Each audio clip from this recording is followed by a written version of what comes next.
Okay, everybody. Hey, welcome back. Um, Thank you for joining on this fine Sunday. Kind of mellow, kind of nice, I suppose. If you're listening on Instagram Live, welcome. If this is your first time and you want to see the slides or something like that, you're welcome to find the link in my bio. Click the link in my bio. You can then join in on the Zoom chat. You'll have access to the slides. You can see everything. It's really interesting that way. Friendly reminder, though, for those of you who are listening on Instagram Live, the Instagram has limited streaming times to 1 hour. So the live stream will automatically cut off, I believe, at 4:59 or right at 5 or something to that effect. So if you're listening, you want to see the slides, you don't want to get cut off or interrupted or anything like that, then please feel free to just join in on the Zoom session. Make sure you join in and mute your mic so that we don't pick up any secondary audio. But as I'm asking questions, you're welcome to answer, volunteer and answer, even interrupt and ask a question. The other thing is if you're watching on YouTube, please remember to like and subscribe. Help me to spread awareness of my channel. I have an interesting project on race that I'm working to get kickstarted right now. I think it could make an impactful contribution to discussions on race across the country. And if I have the consistent follower or viewership, I may be able to scale that and bring that project to a reality. I'll be making an announcement about that fairly soon. Anyway, let's go ahead and get started. This week we're covering chapter 4, which is Rising Expectations. And in this chapter, we're mainly covering the experiences of people who were enslaved. You'll get to see a little bit of their autonomy, the ways that they advocated for themselves despite the ongoing institution of enslavement. And it should be a fairly interesting discussion for today. Um, Hi, Glinda. Yes, I did. I posted last week's lecture, the part 2 of chapter 3 anyway, was posted last night, I believe. I'm sorry, I'm in the middle of a juggling act because the semester has started and I'm trying to keep up with things, so please forgive me. But yes, that is uploaded. The other thing I wanted to mention before we get started on chapter 4, last week I had confused uh, Bacon's Rebellion with Nat Turner. And I wanted to correct myself. When I made that confusion, obviously they're both slave rebellions. And it turns out that for Bacon's Rebellion, he died of dysentery before the rebellion actually occurred. And that's Interesting. what kind of sabotaged the slave rebellion back then. In the circumstance of Nat Turner, however, he was the one who was killed after the slave rebellion and then was turned into a purse and subsequently cannibalized. So I kind of like confused my names, my people there. You'll have to forgive me. Anyway, let's go ahead and get started on chapter 4. Right. And there's two things that I kind of want to remind you before we kind of dive deep into this. And first of all, speaking of slave rebellions, right, you have the Stunna Rebellion, which took place in 1739. So, if you recall, last week we were talking about the early 1700s or the transition into the early 1700s, in which the British colonies are transitioning into hardcore chattel slavery and away from indentured servitude. Right. And so, as they're leaning into chattel slavery, the culture that's developing around that institution is one that is obviously racially explicit, race conscious. It's very intentional about consolidating political power to white identifying people while subjugating and oppressing Africans and their descendants, right? And so at no point in time were Black people of this, let's say, belief or of this position in which they were kind of willfully receiving the institution of enslavement and waiting for people to champion for them. At all times, by virtue of being human, you have Africans as well as their descendants that are regularly trying to collaborate and work together to overthrow their oppressors, perhaps even kill them. And in doing so, they're championing these ideas that are surfacing around colonial society around these notions of liberty and freedom. Okay, and specifically liberty and freedom in contradiction to the rule of the monarchy, which we'll get into in a few slides. And so, one of the notable rebellions that I want to bring attention to was called the Stano Rebellion. This took place next to the Stano River in South Carolina. Around 20 Africans or their descendants or a mixture thereof had essentially taken away from the plantation and went to raid a nearby store. And where they raided that nearby store, they didn't just go into the store. They took the slave owners' guns, they took the guns and other weapons that they could get access to. And then in doing so, they killed two shopkeepers and then began to march into Spanish Florida, believe it or not, waving American flags or excuse me, colonial flags. I put American flags here, but America doesn't exist right now. It's more like the colonial flag, right? And then waving the colonial flag, they're beating drums, they're shouting liberty, they're protesting, and they're trying to assert their desire for freedom. Right. So, as I mentioned this rebellion, I want you to draw parallels to this notion of American freedom, liberty, the right to pursue happiness, right? The freedom to pursue happiness, to be free, to be autonomous, to have one's liberties accessible to them. These are things that are fundamental American rights that, believe it or not, prior to 1776, were already kind of like cultural and social manifestations of the time period. Well, believe it or not, the Stano Rebellion would lead into the emergence of a new kind of slave law, starting in South Carolina, and then later other colonies would kind of model after this. Was called the Negro Act of 1740, and this follows directly after the Stano Rebellion, in which after these 20 slaves had essentially revolted, they killed two shopkeepers. Many of them were put down. There were white people who were invested in the institution of enslavement that did not want to encourage other slaves to somehow mimic this behavior or to rise up and to try these things again. And so, in trying to dissuade them from rebelling in this way, passed a law which essentially exerted like almost a ridiculous amount of control over the autonomy of these people. Essentially, it prohibited them from assembling. So, where we mentioned either last week or the week prior, I can't recall, that there were people, like, it's essentially outlawed for Negroes to gather in more than three or four groups of people. Part of the reason for that is because of this fear that they could be plotting to rebel or to overthrow their enslavers. But then it goes a little bit further than that, that now slaves, at least in South Carolina, are not allowed to grow their own food. The part of the reason for that is because you can kind of control a person's autonomy, you can control their livelihood in a way. If you control their access to food, it's a way in which you can kind of take away power and autonomy away from them. So this became a thing where the slaves that were once responsible for growing their own food, separate from the plantation and sustaining their own lives, are now prevented from even doing so, meaning that they're dependent on their enslavers and therefore required to obey their enslavers if they want to continue to eat. Right.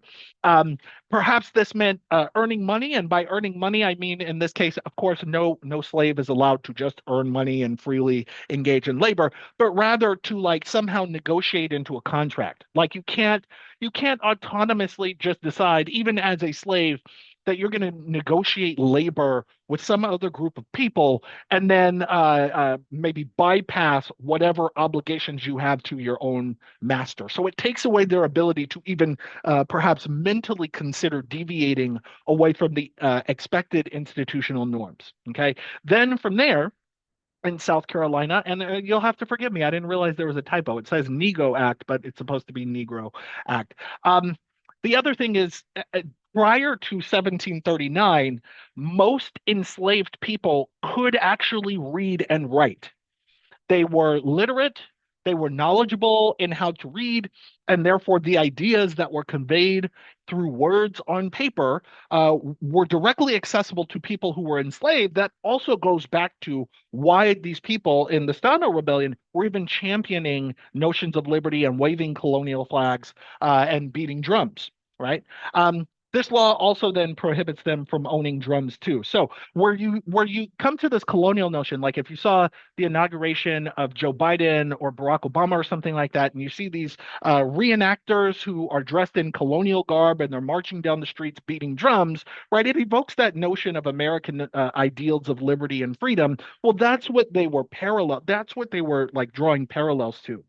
That's what they were mimicking. And so now that is in essence being taken away from them too, and on the basis and sovereignty of notions of American law and American legal precedent or sovereignty, right? So this means then that America is in this really interesting foothold, or colonial America anyway, in which as they are complaining about the ridiculous nature of their relationship with the British, which we're going to jump into in the next slide, they're also then championing these ideals of freedom and liberty while also intentionally suppressing those same ideals that are explicitly desired and sought after by people who find themselves enslaved in the Americas, either as Africans or their descendants, right?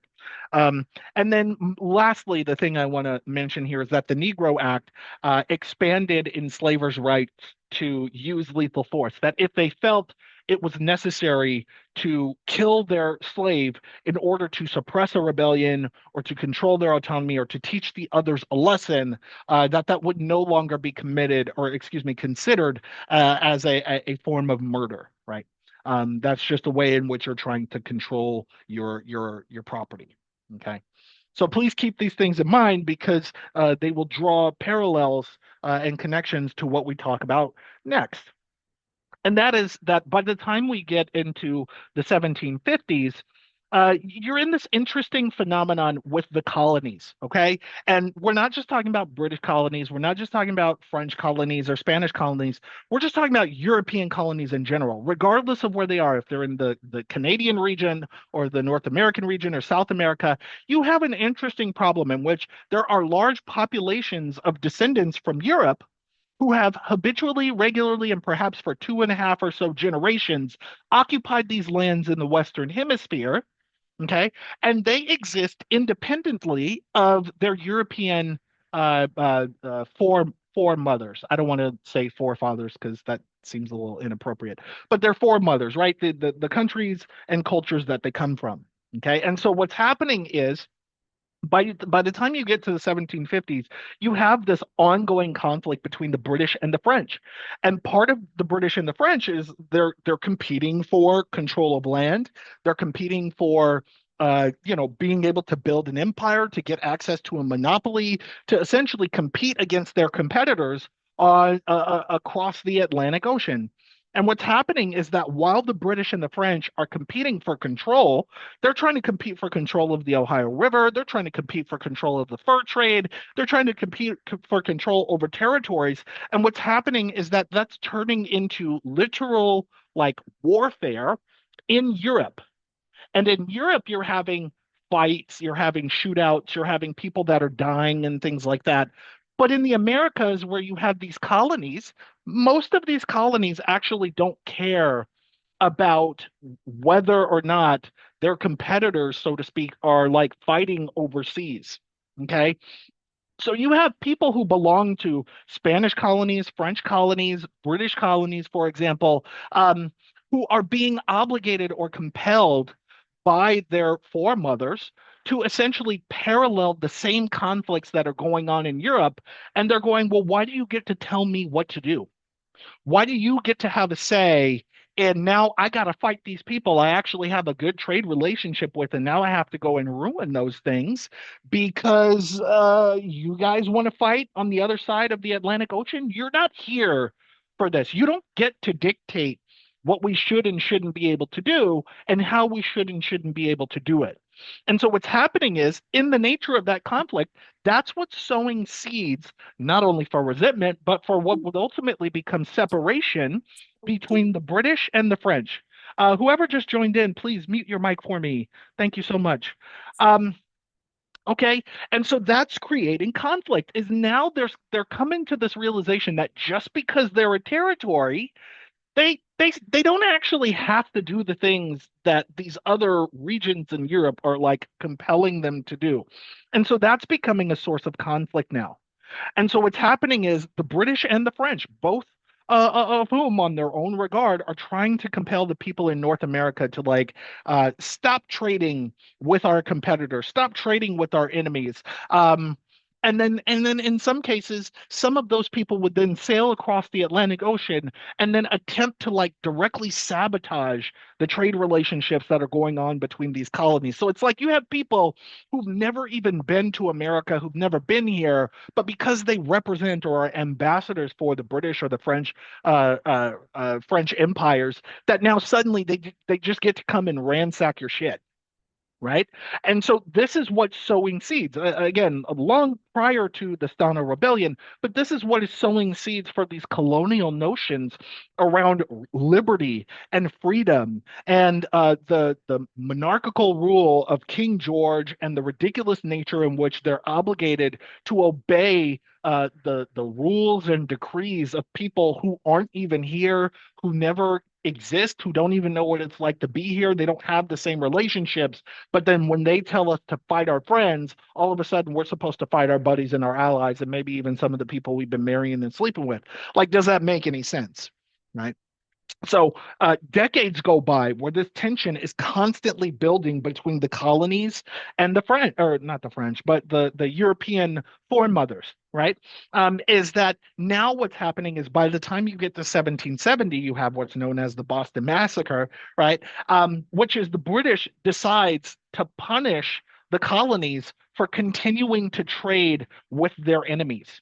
Okay. And they're trying to exert control over the colonies. Maybe that means that you're trying to like whip them into shape or get them in line so that they know their place. They know that they're subordinate to the British monarchy, regardless of the fact that they're all the way across the other side of the Atlantic Ocean.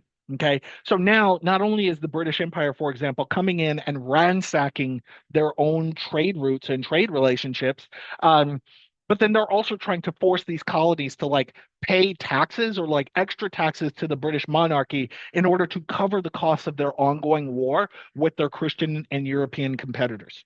Okay. So now what's happening is the colonies are beginning to get to this place where they just want to protest because they don't think it's fair. They don't think that the rule of the British Empire and trying to exert power by a show of like strength in this way isn't doing anything but souring the nature of a relationship between the colonies and the monarchy. And so what happens is the colonies they start to protest.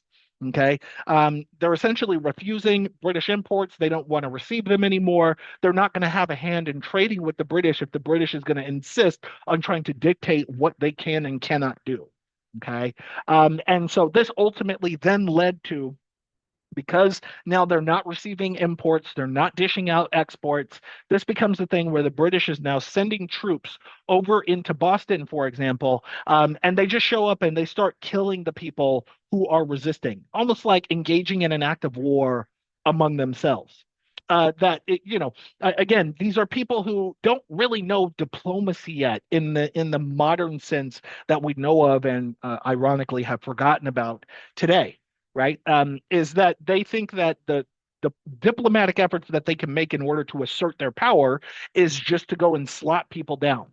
Okay, so all of this tension is creating or sowing the seeds for what we would then know to be the Declaration of Independence, constitutional rights, First Amendment rights, Second Amendment rights, those kinds of things, is because it's kind of like a defiant response to the tyrannical rule of the British monarchy. And when you hear people go, yeah, oh, the Second Amendment, and oh, we're going to overthrow, or not overthrow, but protect civilians from a tyrannical government, it's almost like a trauma response in a way. Obviously, it's codified and etched throughout history into something that's been a little bit normalized. But this is where that like common talking point of like resisting a tyrannical government even came from. And the ability to have arms is because if the British just come out of nowhere and show up on your shores at night, jump into your towns and then start lighting buildings on fire and shooting you up, regardless of the fact that you might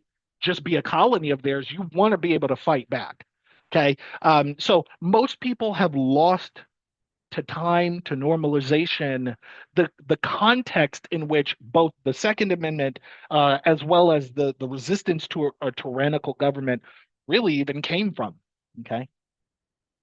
Okay. So now you have the British are kind of shifting gears in a way because there's no way that they're going to be able to fight the French, to be able to fight their competitors for land on this other place if they can't get their own colonies in order. So now this is starting to morph into the British kind of withdrawing from competing with their European competitors, and just trying to whip the colonies into shape.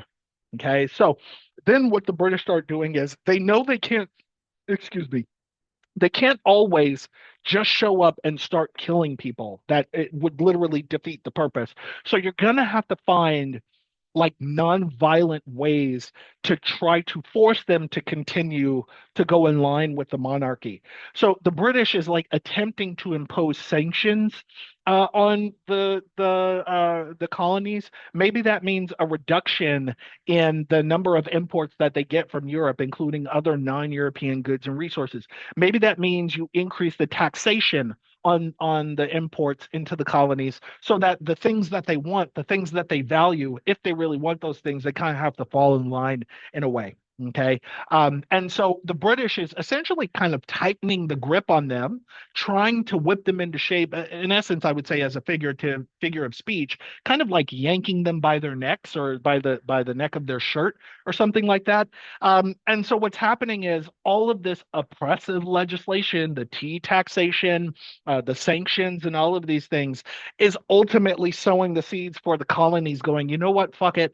I don't want to have this relationship with the British anymore. I really don't care about these people. I don't want to have to obey the rule of a king who's never here and has no context for what's going on, but then somehow gets to send people over to attack us, somehow gets to dictate how much money we're supposed to pay, what we're obligated to do, when in actuality we could just be a free country. Okay. So by the time you get to 1775, you have the colonies that are like attempting to offer anyway, like a compromise.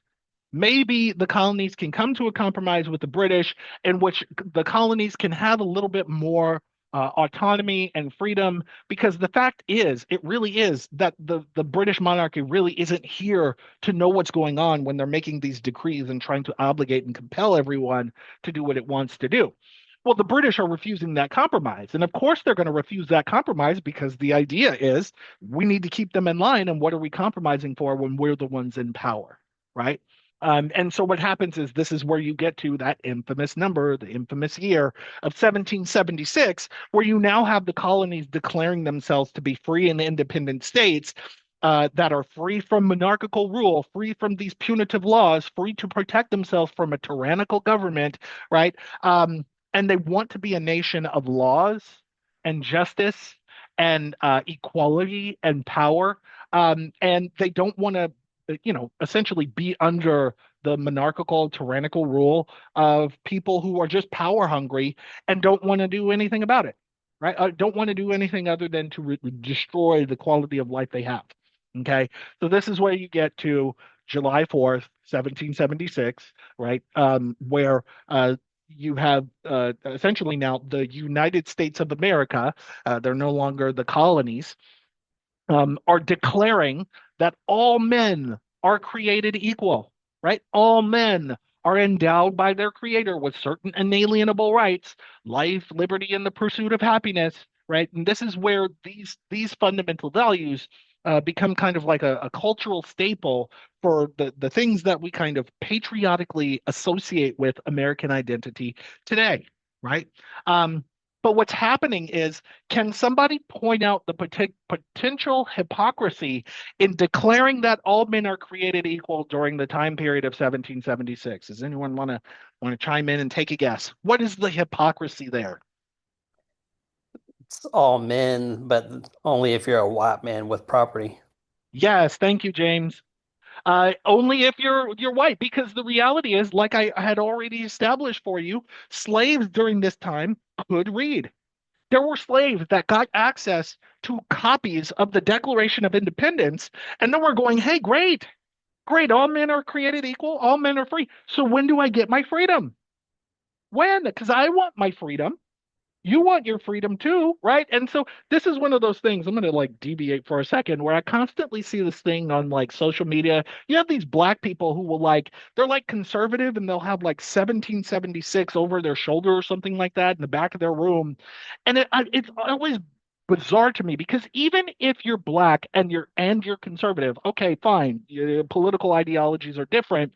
1776 is that period in which not only was this hypocrisy exposed, but everybody was kind of realizing where the eggs were in their actual baskets, and everyone's realizing that they have no interest whatsoever, for the most part, in giving black people their freedom because they have a financial stake in the institution of slavery in some way, which means that if they're going to fall through on this promise of like all men are created equal, we're declaring ourselves a free and independent nation, everybody has certain inalienable rights.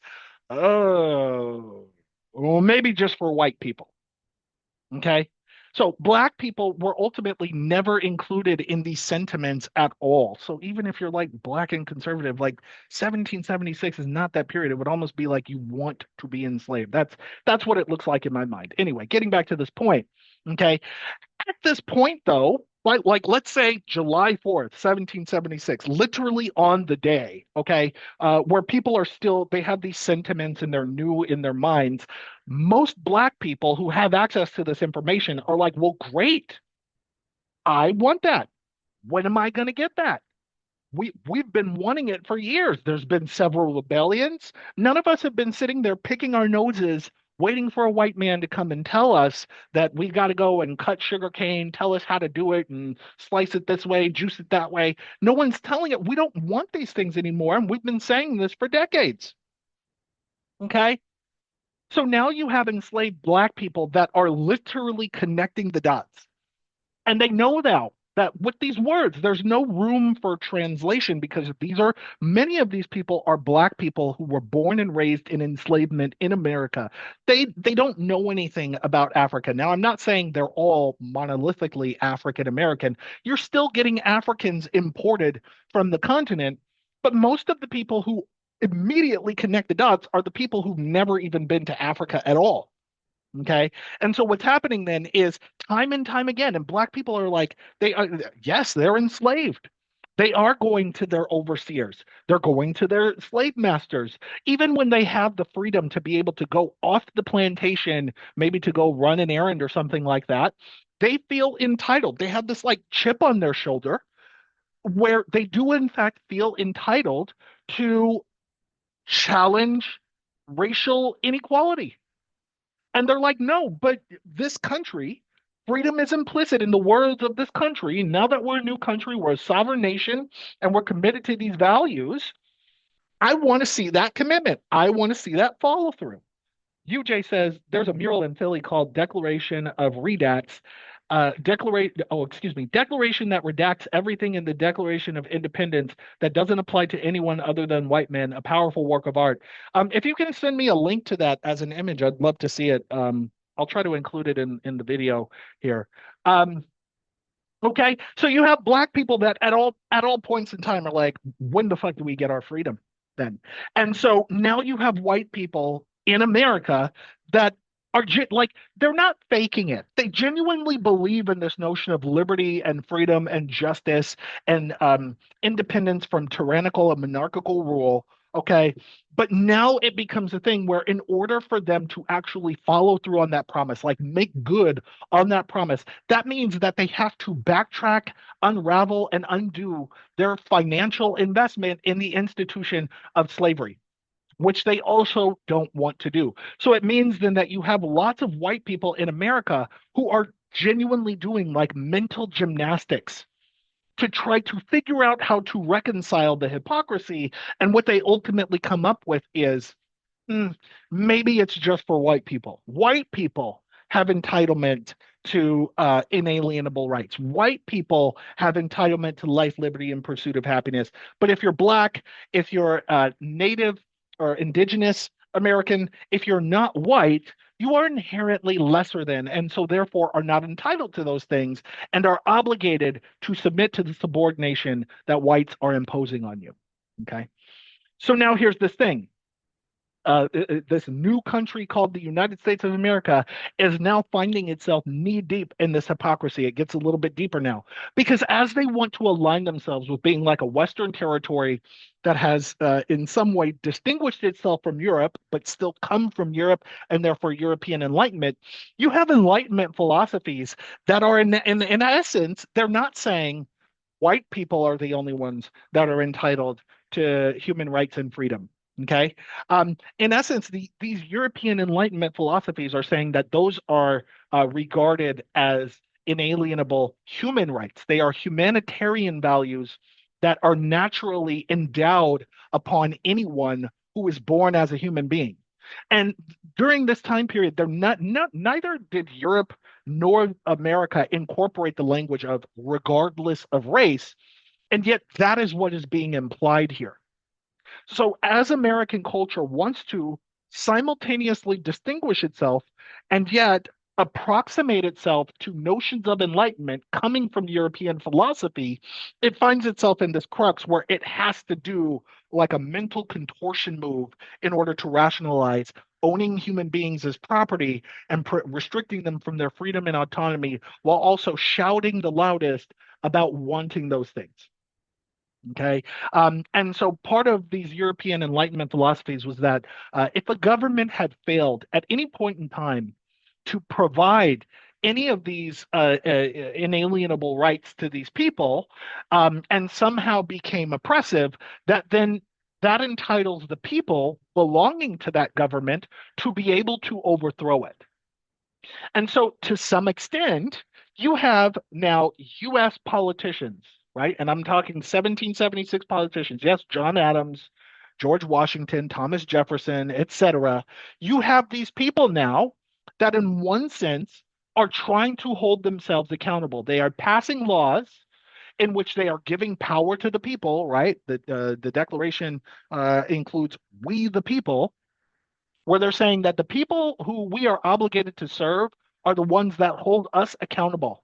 And if at any point in time we become tyrannical, okay, if we become oppressive, if we are restricting people from their humanitarian rights, that they have the right to be able to assert their power over us as a government because we know the history of King George, we know the history of the monarchy, and we want to firmly move away from that. By the way, fun fact for those of you who are listening, in addition to the Declaration of Independence, the founding fathers included a long list of grievances against King George. They specify one by one by one. And in their long list of grievances, they basically characterize somebody who's buffoonish, idiotic, power hungry, etc. And if you read this long list, it actually describes Donald Trump. It's really interesting. Um, Getting back to the point, though, is that they are politicians that actually want to be held accountable. Where we have politicians today that will pass laws that regulate common people, but not the politicians who pass those laws. You have black people who, as intellectually honest as the white people around them, are expecting them to see the blatant hypocrisy, and everybody does. Everybody knows it. Nobody's stupid. Nobody is going, no, my side, my perspective is that doesn't make sense. It's not a dichotomous perspective. Everyone is aware of the giant pink elephant in the room, and certain people just want to pretend that it doesn't exist. You know that meme with the Chihuahua with the broken arms, and he's like staring in the face of the other dogs? Kind of like that, right? Okay. So now you have British authors, you have prominent British figures like Samuel Johnson, for example, who are basically opining on the nature of the hypocrisy. So you get a little bit of the perspective of like people who belong to the British monarchy and are opining on what's happening with their Declaration of Independence. And yes, this is a legitimate picture of Samuel Johnson. It's not a meme picture. I don't know why they painted him like this, but he really has that face of like, dog, are you serious? So essentially, you have British people that are like saying, like Samuel Johnson says, for example, how is it that we hear the loudest yelps for liberty among the drivers of Negroes? right? And you have to remember that even though in the colonies and now the United States of America, there has been at least decades of cultural evolution leading to this automatic notion that Black people are inferior. In the old world, they all know that Black people are just a kind of human being, a human being with skin color and hair texture that's distinct and different, but they're just human. Okay. So now they're starting, to some extent, the British have always known that African people are, in fact, human beings, while the colonies are just leaning into this notion of, no, we've been subjugating them. They're not equals. They're not lesser than. We don't really see them as like the same kind of human that we see white people. It's an interesting divergence in culture, and that divergence is in part being driven by geographic distinction and displacement, right? So you have, again, Black people that take time off from the plantation are asserting their values, demanding rights, demanding equal rights. They start marching in the streets, going through the towns, making noise, shouting liberty. Again, the same way that the Black people in South Carolina were doing. Okay. So it kind of implicit in the birth of the country and its genuine fervor for the values of liberty and justice and equality, Black people, regardless of whether they were enslaved or not, always championed those things too. Okay. Caleb asks, he says, I missed the beginning of lecture. I wanted to know if the colonists that settled in America were considered low class, middle, or wealthy elites, and the enslaved Africans that were captured were commoners in the homelands. Um, Yeah, that's a complex question. To give you a simple answer, the colonies in the Americas, for the most part, at this point in time, have all kinds of class positions. You have people of upper class, you have people of middle class, you have people of lower class. For the enslaved Africans, most of the people who are enslaved are people who were born in America at this point. They are generally speaking the descendants of commoners, but may have also been the descendants of people who held political power of some kind in West Africa and then were captured in enslavement and then subordinated and therefore rendered their social status rendered inept, okay, or irrelevant, okay. But the British see the contradiction, okay, is my point. So now get this, isn't this interesting? And I don't think this is more or less in South Carolina, although I could be wrong, and I'm open to being corrected here. But you do have enslaved Black people that are trying to use legal grounds now to like sue in mass. That if these are the principles and values that this very nation says that it's going to be founded on, well, then if we're going to value those things, then that means that Black people have an inherent right to leverage legal institutions and powers in order to advocate for their freedom. Okay. And so then what's happening is they're suing in mass. They're forming what were then called freedom suits or freedom lawsuits. Okay. And most of the arguments that were based on these lawsuits are based on notions of like universal liberty. That's literally what the Constitution, the Declaration of Independence is founded on. So you have Black petitioners, for example, that are in direct connection to delegates that are in direct connection to this new forming political system that we would come to call democracy and the politicians therein. They're talking to these people as slaves. Okay. And they're saying, we expect great things from men who have made such a noble stand against the designs of their fellow men to enslave them. The divine spirit of freedom seems to fire every human breast. They're arguing on this notion that, like, yes, we all agree on universal liberty, right? Great. So then give me mine, give us ours. And throughout, I would say, modern history, whether that's through the repetition of these slave films, through the recurrence of like these themes around Black subordination in a historical context, seldom do we actually see enslaved Black people genuinely trying to dignify themselves and assert themselves as equals. And I think I want to point out to you, or at least try to force you to think about why it may be that we often turn a blind eye to that perspective of history. Why is it that we often don't think of these enslaved peoples as inherently believing themselves to be dignified, autonomous, and universally liberated people? Okay. So that's something to think about. Yes, the whitewashing of history. Yeah, that's part of it. Okay. Now, at the same time that you have black people who are enslaved, if you recall, several weeks ago, I had mentioned that the black people who originally came into Jamestown were invited as indentured servants, and many of those early black people were in fact granted their freedom.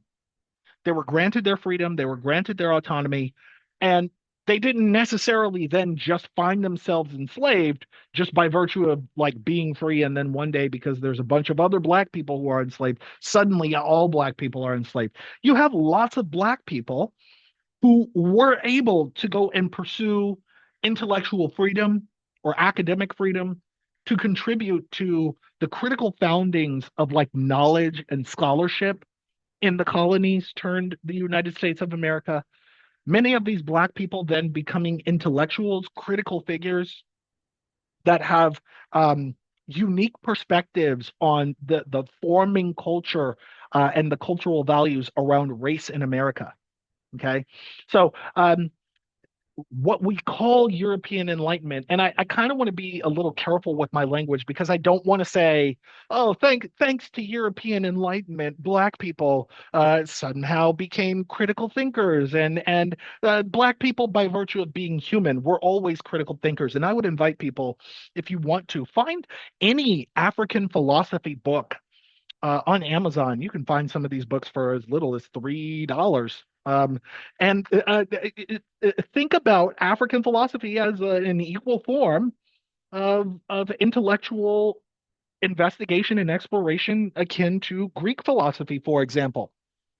Okay, so while I say European Enlightenment led to the creation of colleges and universities across Europe and America, I literally mean those institutions, but I don't necessarily mean now these freed Black people who are Black intellectuals then owe thanks to, I don't know, some notion of European intellectual sovereignty, right? Okay, so you have colleges and universities that are being built as institutions in the United States of America, and many of these Black intellectuals who represent an extreme minority are attending them. Okay. Yes, in the 1700s, there wasn't this like, oh, whites only, blacks, no niggers, no Mexican. Those things come later. So originally, there were colleges and universities that if you were free, you could attend, you could contribute. If you came from privilege, if you came from a position of relative equal standing, yeah, you could attend them. And so you have Black people then that are positioning themselves as an intellectual elite class in this regard. Okay. And this is where you get some Black scientists, you get Black authors, you get lots of Black people who share something in common with their enslaved counterparts, but are able to add a critical narrative and perspective on notions of humanitarian freedom and liberty that their non or rather their enslaved counterparts just couldn't articulate. Okay. So what ends up happening then is you have lots of Black people that are beginning to position themselves as intellectually distinct from their white free counterparts. And this would become what's called the Great Awakening. Okay. The Great Awakening, in which you have an emergence of a Black intellectual elite class of people who are free or have earned their freedom or have always known freedom and are essentially positioning themselves as critical authorities on notions of universal liberty. Okay, and they're advocating for Black freedom. on the basis that if they have the capacity to be free, to be intellectual, to be critical thinkers, and to make impactful contributions to American society, then every other enslaved Black person also has that potential to do so as well. Okay. So what happens is you have lots of African slaves, some of their descendants end up acculturating into this westernized American context, and then in so doing are inserting their own humanity into critical discussions and dialogues. One example of this was a woman named Phyllis Wheatley. Maybe you've heard of her, maybe not. No, the picture on the right is not Phyllis Wheatley because during this time period, we're still in the 1700s. A camera was not invented. But you have at least an artistic representation of Phyllis Wheatley on the left and a Black woman akin to a Phyllis Wheatley type on the right. Okay. And these are women who were imported from Africa as slaves, okay, and are like brought into the United States with no prior knowledge of like the English language, excuse me, of history, of philosophy, of customs, or anything like that.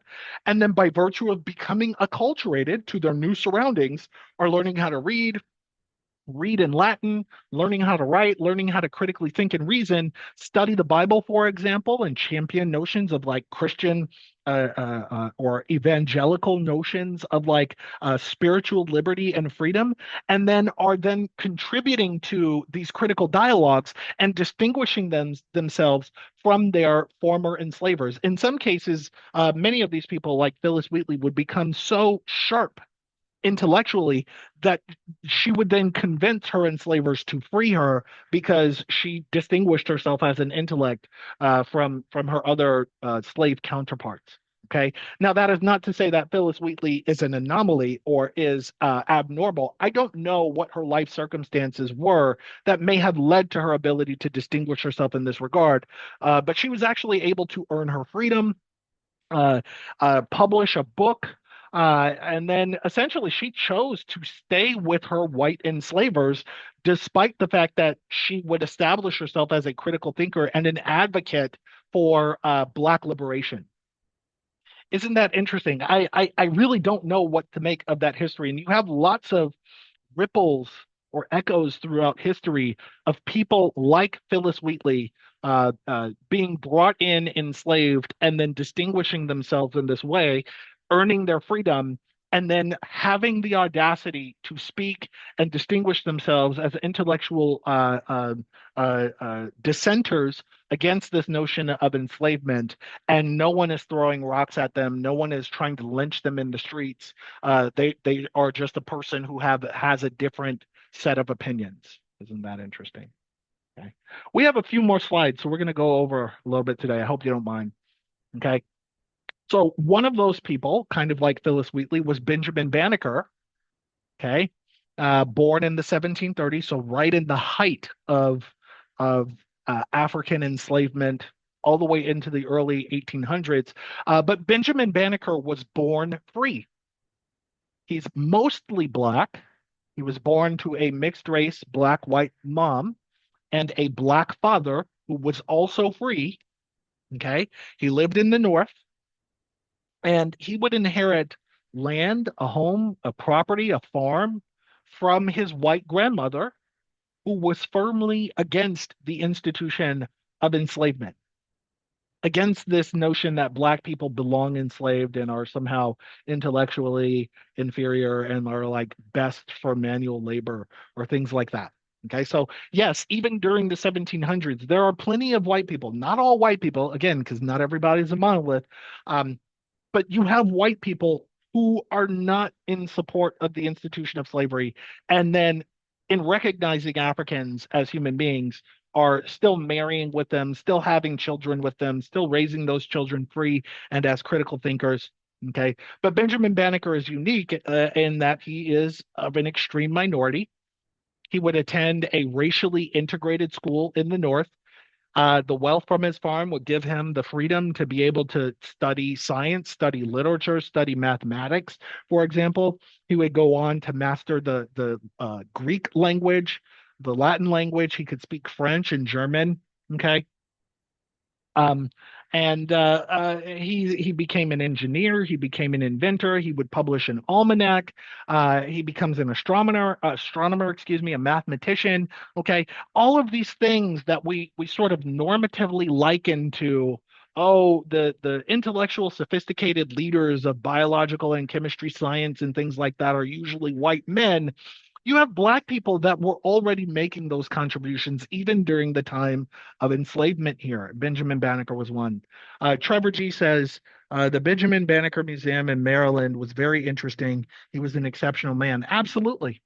Absolutely. And Benjamin Banneker was an outspoken dissenter of the institution of enslavement. He would often directly respond to U.S. politicians in much of the same way that I kind of directly respond to many of these bigoted people on social media, right? Is where they happen to kind of perpetuate this notion of black inferiority, like with Thomas Jefferson, for example, in his publication of the Notes of the State of Virginia, and he's saying that black people are inherently inferior to whites. Benjamin Banneker is like sending Thomas Jefferson a copy of his almanac, a list of his records. He's challenging or directly trying to challenge the myth of black inferiority anyway, and is like calling to action the United States of America to actually like lean in and commit to its values of liberty, justice, and freedom that it from the very get-go seems to be kind of like stepping on its own toes about. Okay. So enough about him. Let's pivot a little bit. We have about six more slides, so stick with me. Okay. Um, Essentially, then, not only did the United States just declare independence, obviously it didn't stop there, but that now Britain or the British monarchy is now going to retaliate because the entire game here was to whip them in line, get them into shape, and to know their place, right? And so, because you're trying to get them to know their place, then now, the United States and the British monarchy are at war. Okay. And this is where you get to the Revolutionary War. But in essence, we don't often think about it this way through the eye of history, but I really want you to. It is a kind of civil war. It is. It is people who are on different sides of a political aisle, but belonging to the same culture and to some extent the same political and governmental institutions that are at diametrically opposed odds and so are now fighting in tactical warfare. That is essentially a civil war. Okay. Now, in this context, yes, it's the Revolutionary War, but for the sake of history, let's look at it in its appropriate context. Okay. So this is, you could call it the first Civil War that would ultimately reinforce American secession. Hint, hint, nod, nod, right?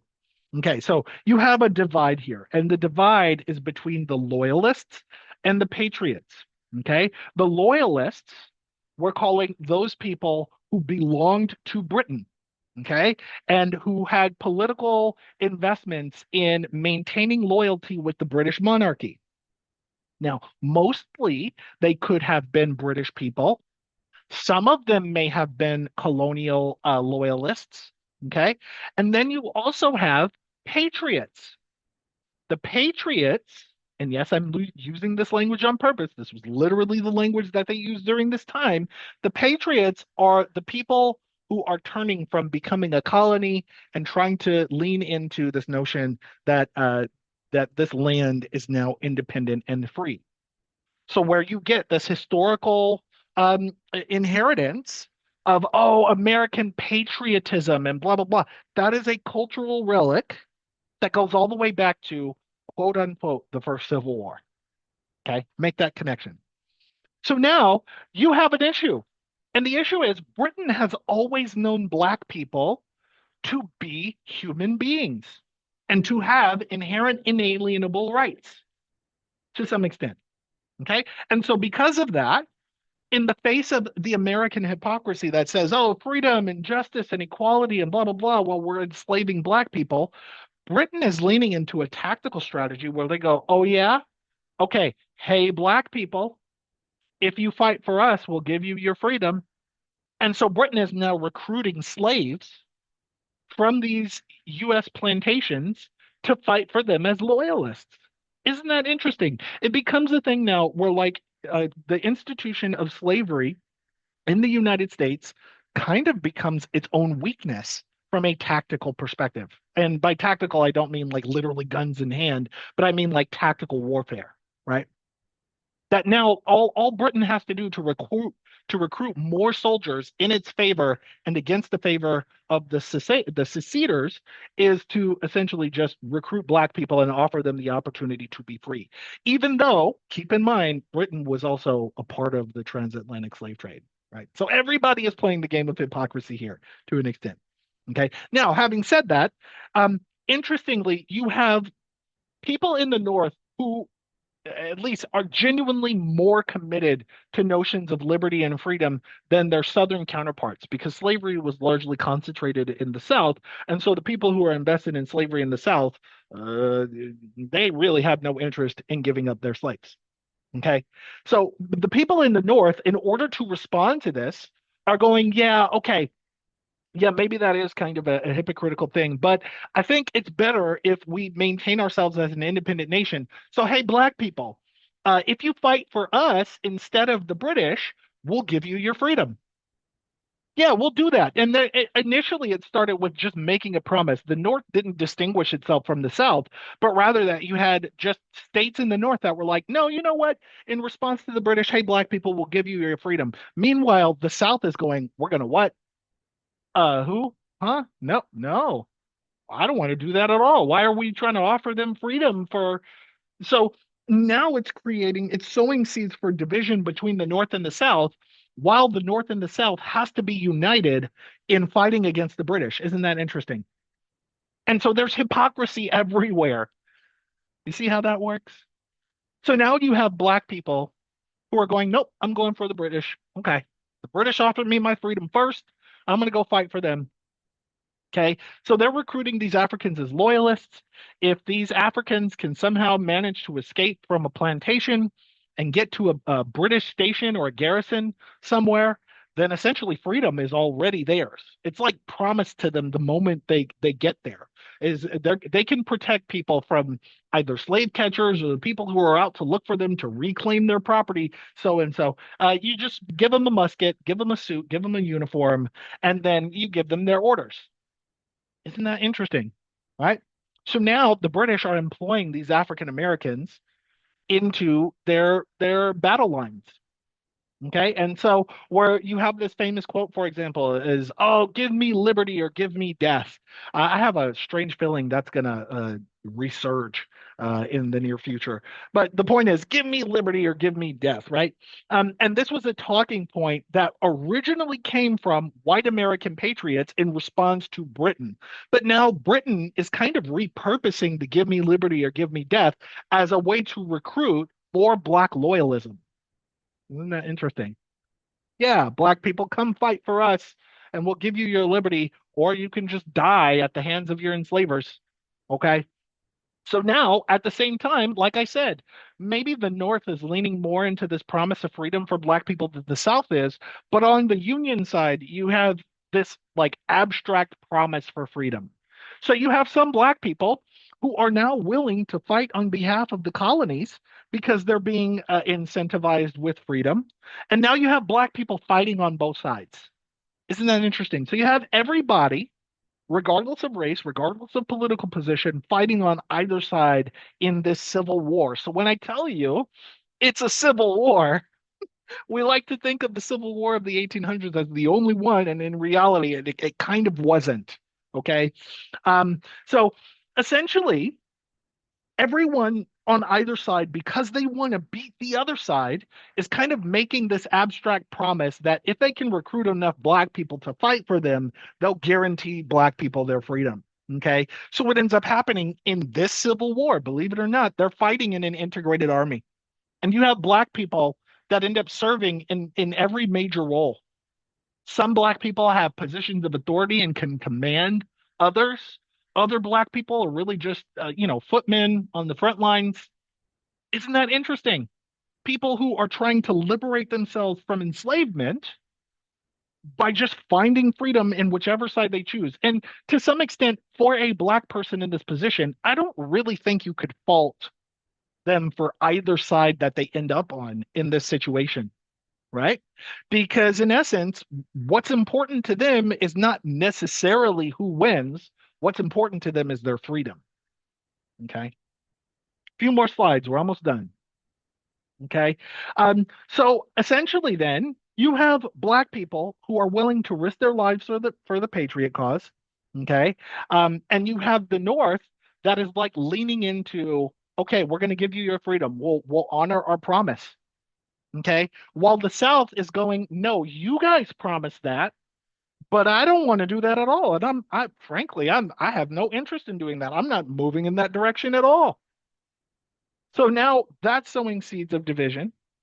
And you have all of these debates around Black humanity, Black freedom, slavery, the expansion of slavery, the restriction of it, the economic threat that it poses to white working families, how we're going to beat the British, how we're going to do these things. It's really difficult to some extent to to kind of figure out what side you're on, why you're on that side. Is your side even justified? And so, in the midst of all of this, you have these lawsuits around human liberty that are showing up, Black people trying to challenge their notions of freedom and things like that.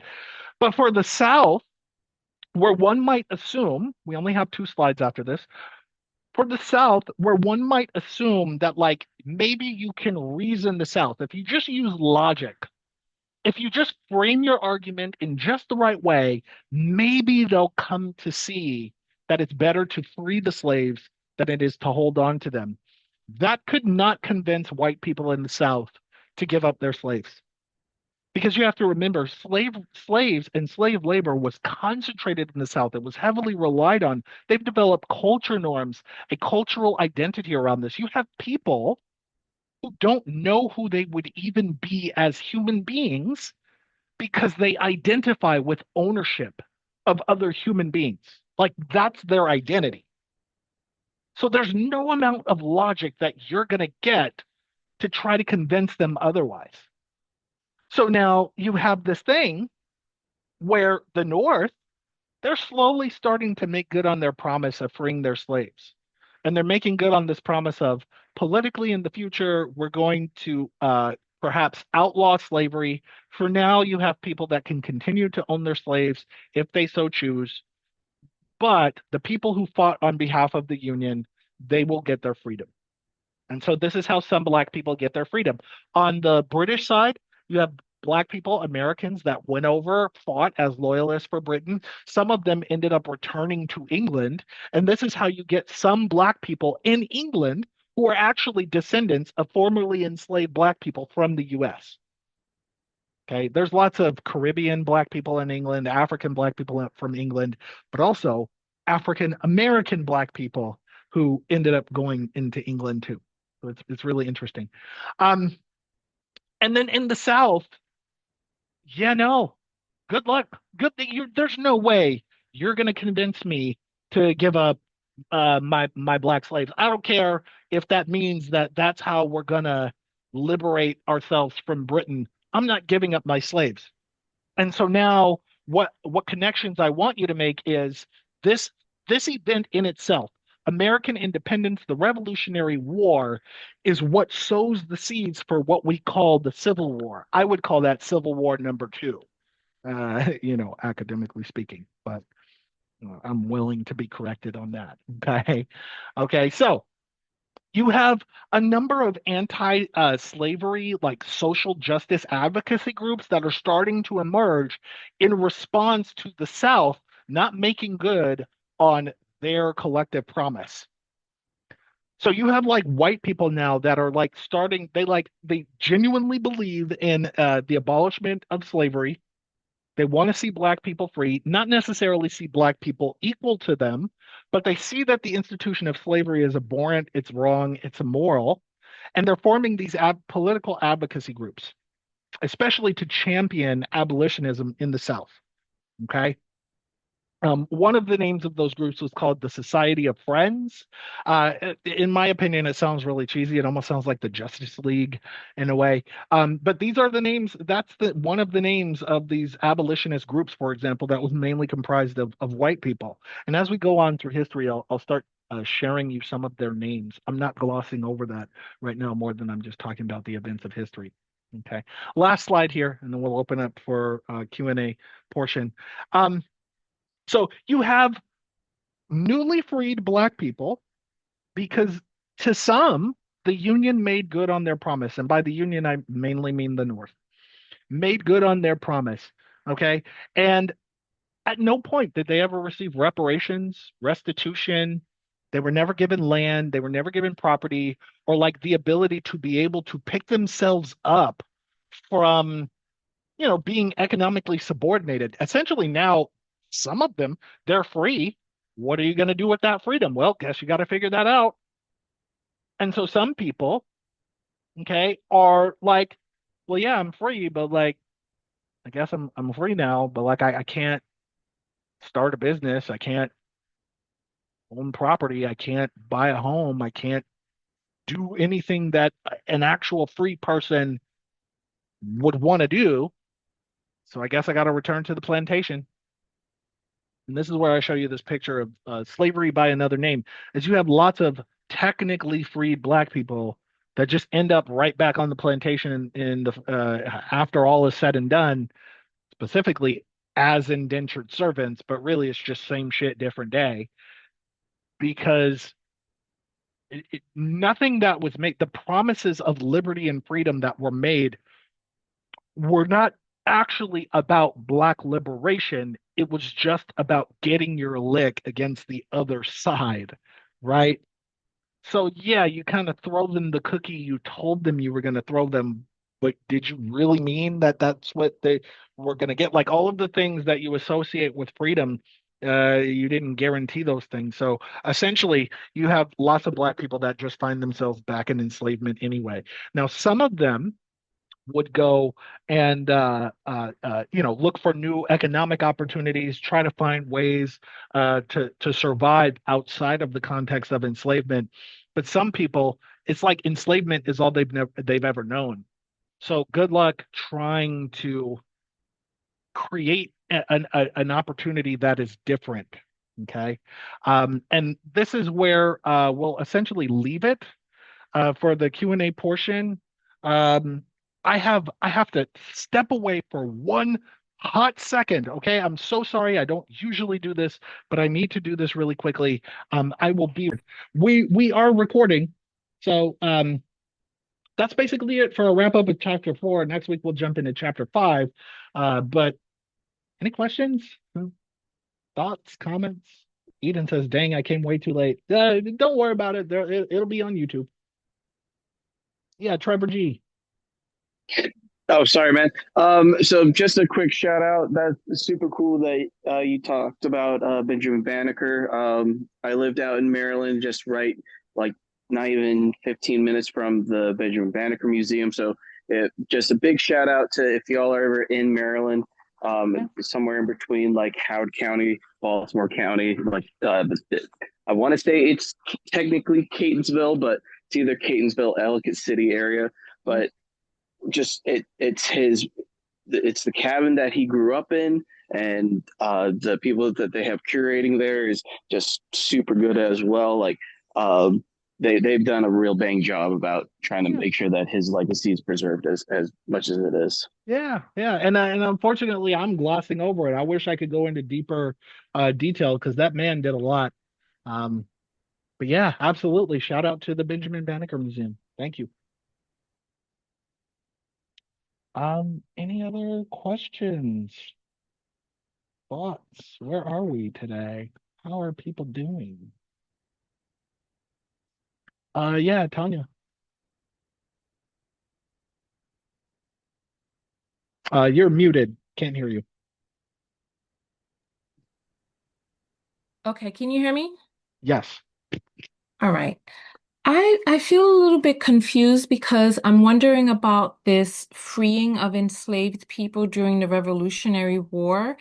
Mhm. Because I know about Britain offering freedom in exchange for, the service of enslaved people. But I'm also under the impression that in the states here, or the colonies, that they did not want to arm Black people, that and even in the North that they reluctantly gave guns to Black people kind of as pickup soldiers after, after the war had already begun. So I wanted to find out, how do I know which is what really happened back then? I would go so far as to say I don't think that either perspective is mutually exclusive. I genuinely think both can be true. You can simultaneously have reluctance to put muskets in the hands of enslaved Black people on the fear that they're going to revolt against their enslavers. But at the same time, if that was the case, all of those people are just fighting on behalf of Britain. If you really wanted to think about it this way, and I don't want to say all of them, but I would say that would be the motive for joining Britain, right?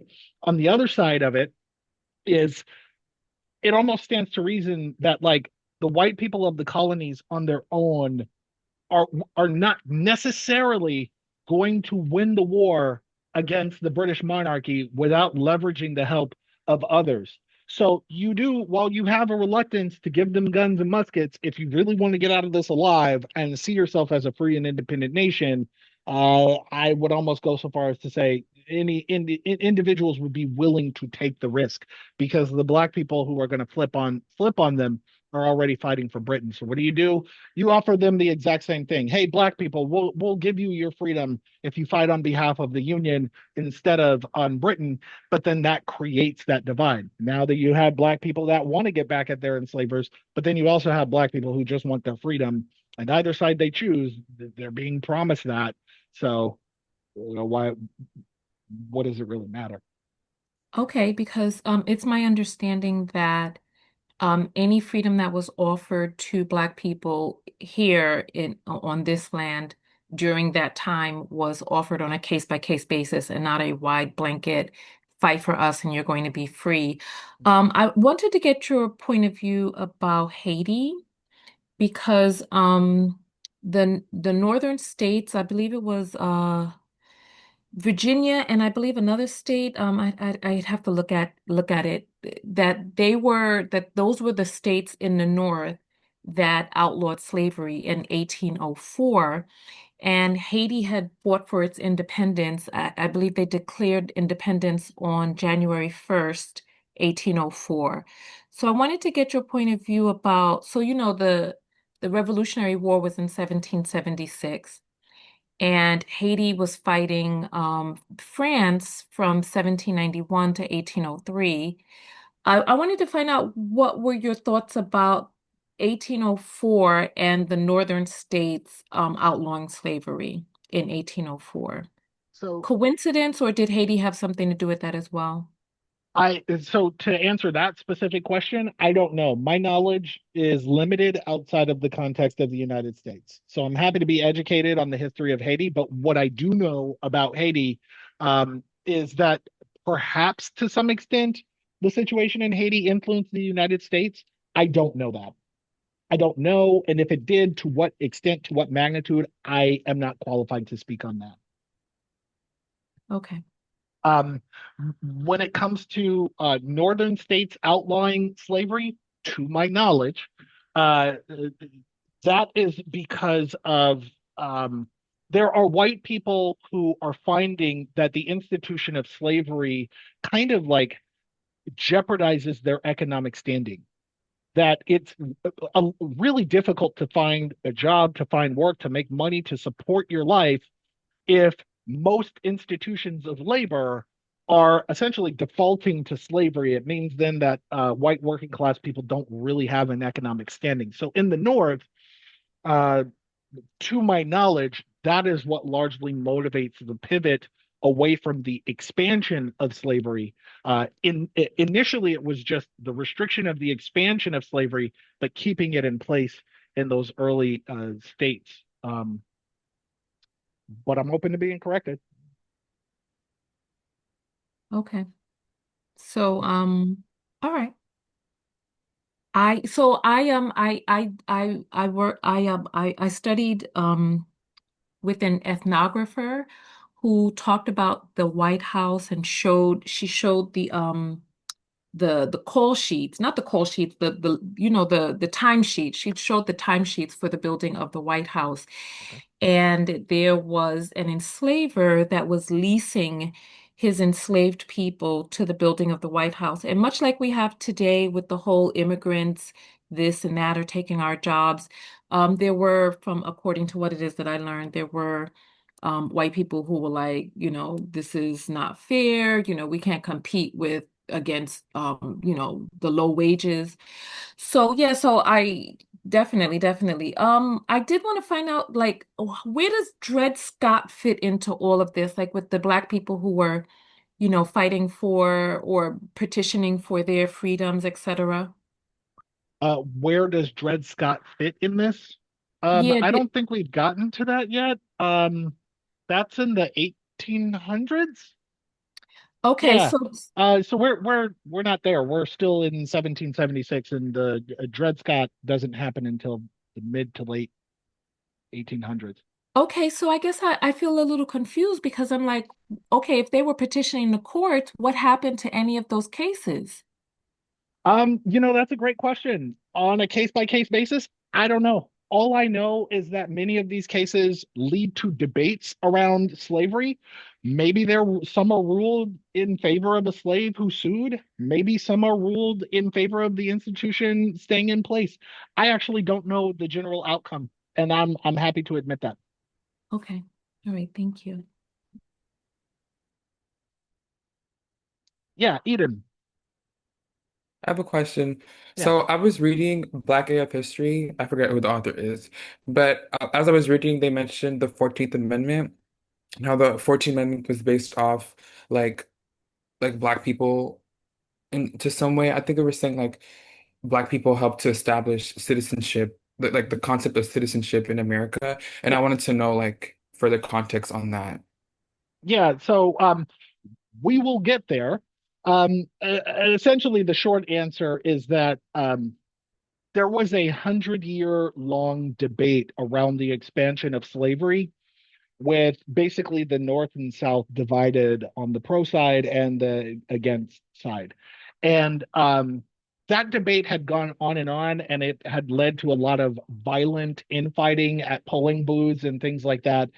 Abraham Lincoln only reluctantly outlawed slavery because states were beginning to secede. And so after outlawing slavery, he had essentially pulled the trigger on the thing that everyone was debating about, but didn't expect anyone to actually like move forward on. And so the Republican Party at that point in time had fallen out of like political favor because lots of economic institutions were experiencing a technical fallout from the abolishment of slavery. And so the only way for Republicans to maintain political relevance was to essentially expand voting rights, not necessarily to Black people, but to anyone who was born on this land, which by default then includes Black men, because then you can include that population in your political ticket and you can stay politically relevant.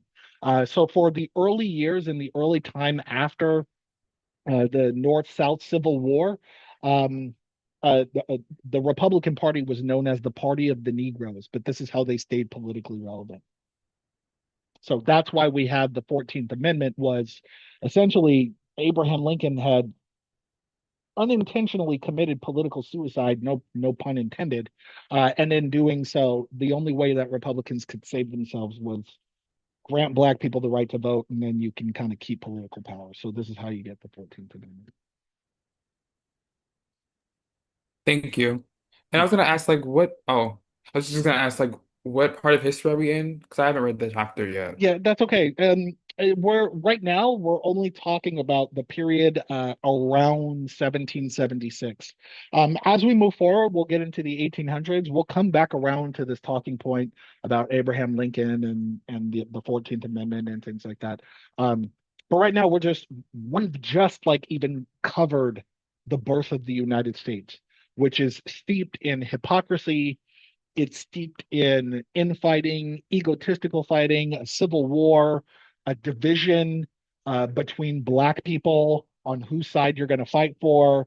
Both sides are promising freedom. It's chaos all around.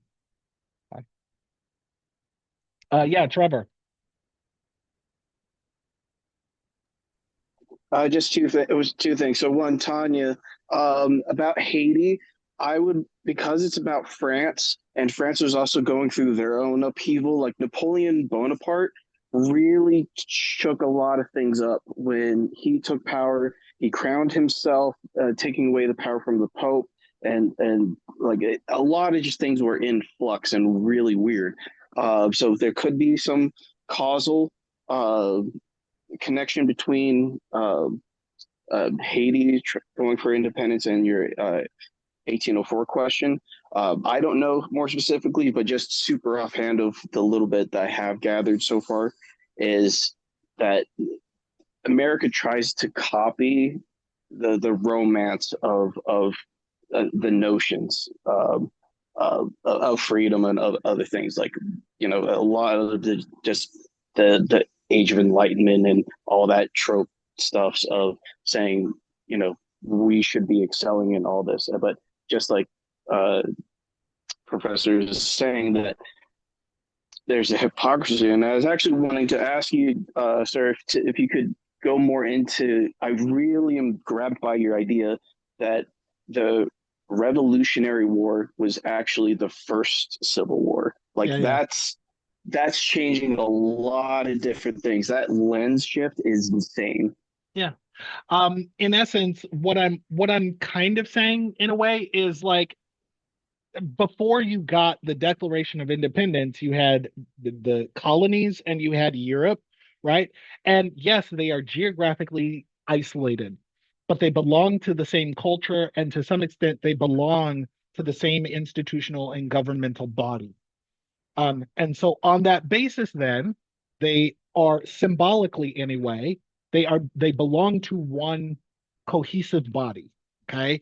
And so then what happens is that geographical isolation, circumstantial differences create a divergence in which now one side is seceding from the Union. Okay. And in doing so, they're declaring independence. They're prepared to defend themselves. They're getting ready to defend themselves, right? And the only difference between the Revolutionary War and the 1800s Civil War is that on this end, the Revolutionary War, the Union won. And by the Union, I'm talking about the United States of America. Okay. They won, meaning that their secession stays in place. They remain an independent and free nation to dictate their own rules and laws and go in whatever direction they want to away from the rule of the British monarchy. In the 1860s, where you get the US Civil War between the North and the South, you had southern states that seceded, again, belonging to a cohesive culture. They belong to the same governmental body, and then certain individuals, because of geographic isolation and circumstantial difference, decide to secede. But the only difference is that the ones who seceded in the 1860s lost. And because they lost, the country was then reunified. So on either end, I'm characterizing, in one sense, the Revolutionary War as essentially a civil war, and that's what it was. um, and then there's that added layer of recruiting black people to fight on both sides while not necessarily having black people's best interest at heart. Um, that adds a layer of depth too. Does that answer your question? Yeah, it's No, I really interesting when you appreciate think of that. it that way. Yeah, yeah, yeah. Um, it's one of those things like you don't. It makes sense as I'm telling it to you, but you weren't taught to look at it that way. Part of the reason why you're not taught to look at it that way is because history is whitewashed, and we want to make sure we paint the victors as the glorious and virtuous people that they are, which means that they won this amazing war and they fought for our freedom and blah blah blah. And actually, that was a civil war. um, uh, uh, uh, Elena says, an off-top question, but I'll try. Considering the history that could be called controversial at best, I always wondered about celebrating Thanksgiving in the African American community. Does the community support this holiday? Absolutely. You mentioned Lincoln, and I read somewhere it was his idea. Um, I don't know to what extent Lincoln is connected to the holiday of Thanksgiving. Maybe that's something I should know, but I'm always willing to share where my ignorance is. Um, yes, Black people celebrate Thanksgiving, but it's less about celebrating Thanksgiving as a colonial holiday more than it is just a reason for everybody to get together and to eat. Any holiday that's around food most people just enjoy, regardless of where it actually came from, because, good eats, family, reuniting, taking a break from work and those kinds of things. People enjoy that. So yes, Black people very much lean heavily into Thanksgiving. And it's unfortunate that none of y'all can come to my house on Thanksgiving because we throw down over here. So yeah. Okay, well, listen, we could take you up on that invitation, but nonetheless, well, before I forget, the slides on Patreon, like the first few slides are not there, so I think they need because Yeah, I need to update those. I added them at last minute. I'm sorry about that. oh, okay, because I wanted to see more about the Staten Rebellion, Yeah. but I also wanted to ask about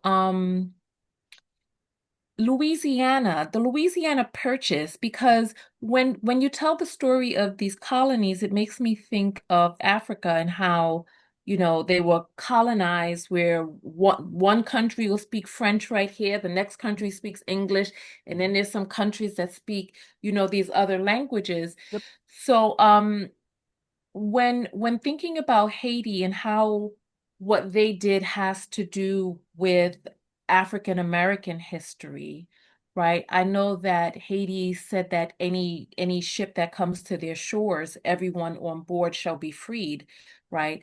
And I believe that there were Black people, like people who were trying to figure out what to do with the Negro problem here in the US, and that some Black people actually went down there and lived, but I don't know what year it was. I know it was in the early days they went and they lived there. And then when France could not beat, the leaders there, didn't they have to sell Louisiana to the United States? And that Yes. was like the Louisiana Purchase. Yes, we will eventually get there too. France did own I want to say Louisiana, but Louisiana at the time was the panhandle we know today as Louisiana, all the way up into like basically the Dakotas or the Midwest. The problem for France was essentially that accessing that land requires a lot of energy and effort.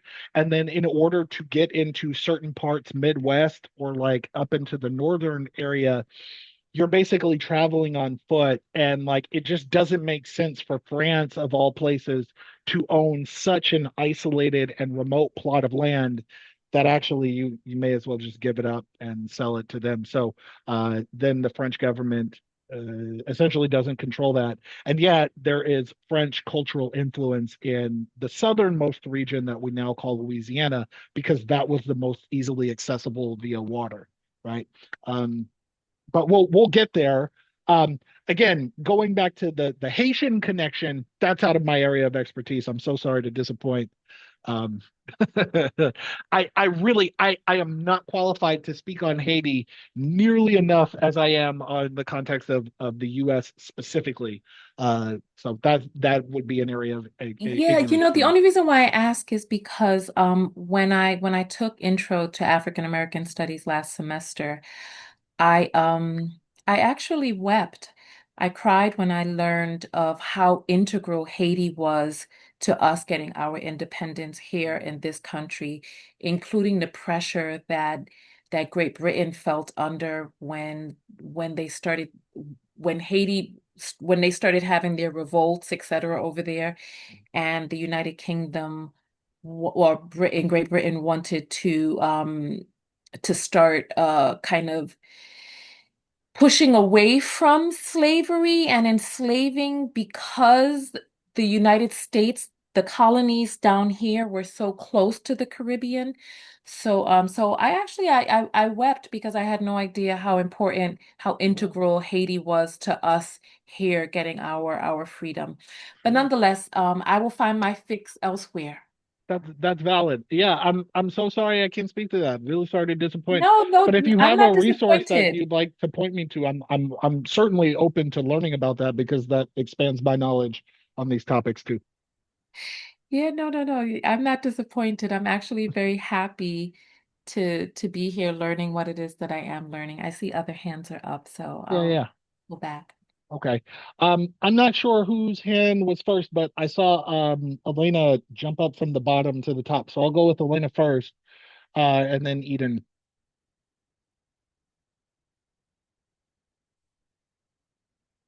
Elena, are you there? I think her question's in the chat, but I don't know if she wants to speak. Oh, well, yeah, the question about Thanksgiving.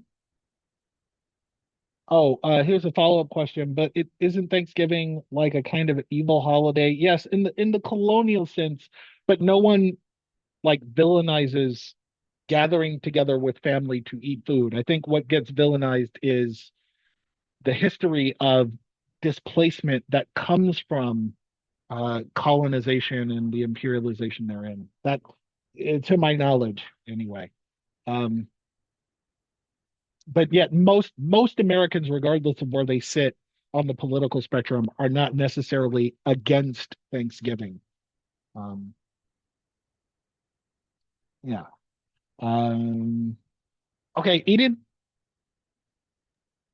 Okay, my question was, oh, regarding like, the funding of like quote unquote finding the new world, which is land that was already people living on there.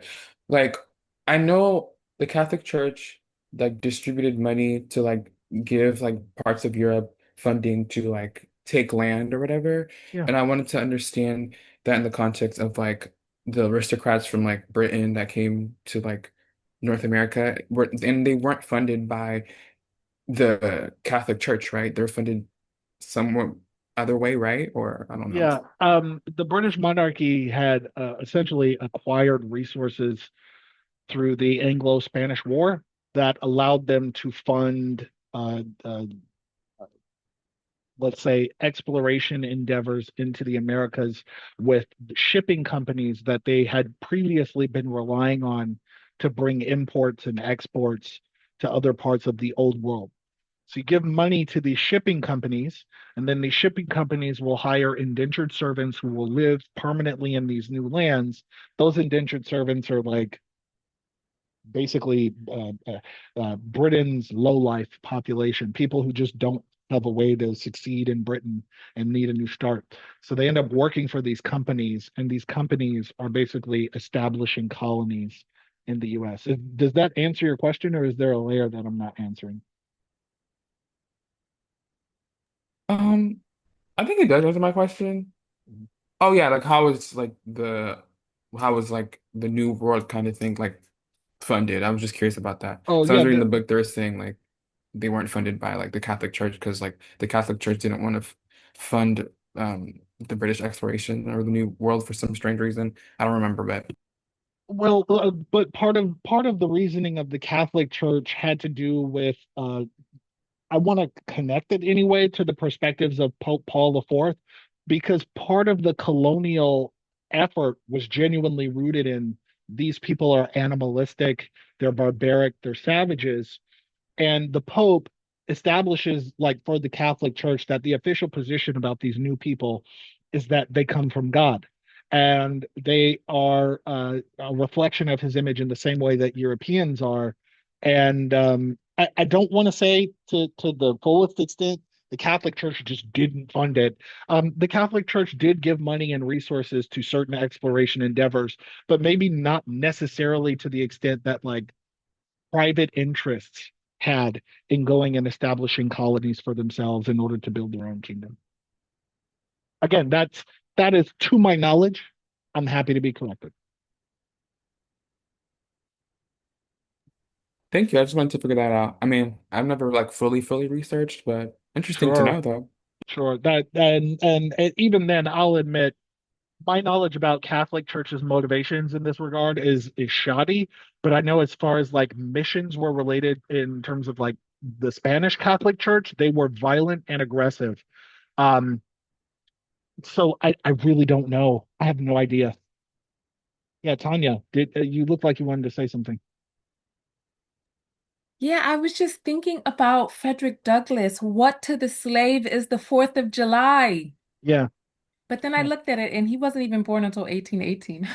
No, that's in the 1800s, and then in order to form such a thought, you got to go decades after that, right? So, um, for Frederick Douglass, again, he's looking through the eye of history when he says those things, uh, but he knows the history that we're all talking about today that is actually seldom known, right? Is the hypocrisy around the birth of this country regarding Black people, and it's not as simple as, well, they were slaves. Uh, Everyone is being used as pawns in some way, and it's unfortunate, but the although some Black people genuinely did get the freedom that they sought out to get, a lot of them didn't, and so remained enslaved for another 100 years or so. Okay. You know, there's a historian, a resistance historian by the name of Tad Sturmer who does videos on YouTube. And he says that the founding fathers were racist and that this country was created purposefully to be racist. This is Yes. what he says, Yes. right? And he even says that these people had racist quotes. And I'm Yeah. hearing that even Abraham Lincoln had racist quotes about the Negro Yes. being a Yes. When we get to Abraham Lincoln, who we will definitely get to, I'll just tell you, I'll skip to it. Abraham Lincoln never wanted to end slavery, even though he did. We'll get to the reasons why. We'll connect it, but he had no interest in ending slavery. The southern states that seceded were simply paranoid that he would end it, and he kept assuring them that he wouldn't.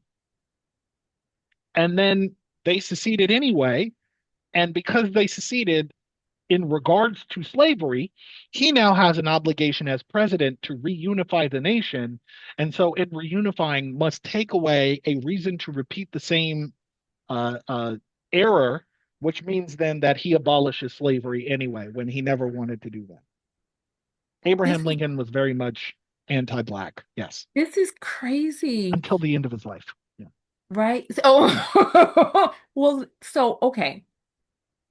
So you saw that thing of 1776 that you put up with the little stars going around in the Yeah, yeah. circle that the racist used now, and how people are saying make America great again, that there's this conflict between the liberals and the conservatives where what the founding fathers actually wanted.